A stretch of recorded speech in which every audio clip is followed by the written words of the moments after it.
Apat ka mga salakyan ang nagkarambola diri sa dalan sang barangay Sambaga, Saraga, Iloilo. Kung sa diin, makita nato na wasak ang nauna nga bahin kag makina sang ini nga Ford Everest. Patay si Julius de Socatan, 43 anyos, sang barangay Tiwi, Barotac Nuevo, nga amo ang driver sang SUV bangod sa patal nga pila sa ulo kag iban pa nga parte sang kalawasan matapos nagluntad ang pagkarambola sang apatanan kasalakyan sa barangay Sambaga, Saraga, las 11 sang aga, Marso 29.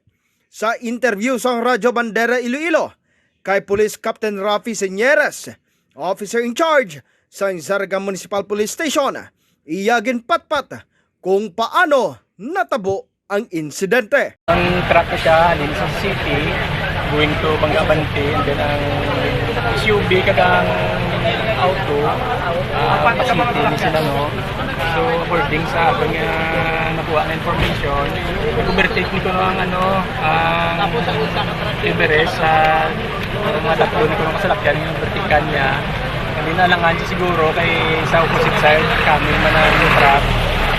So nalangan siya, nabungguan na sila sa truck, and then after sila, kay tatlo na sila sa lane mo, nag-overtake siya sa BIOS.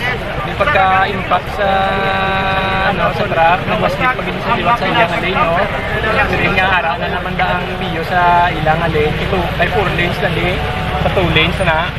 Naigo yaman ang BIOS sa muna nga nagkarambula sila nga tatlo. So accordingly, may nagkasunod pagit niya single nga motor sa truck.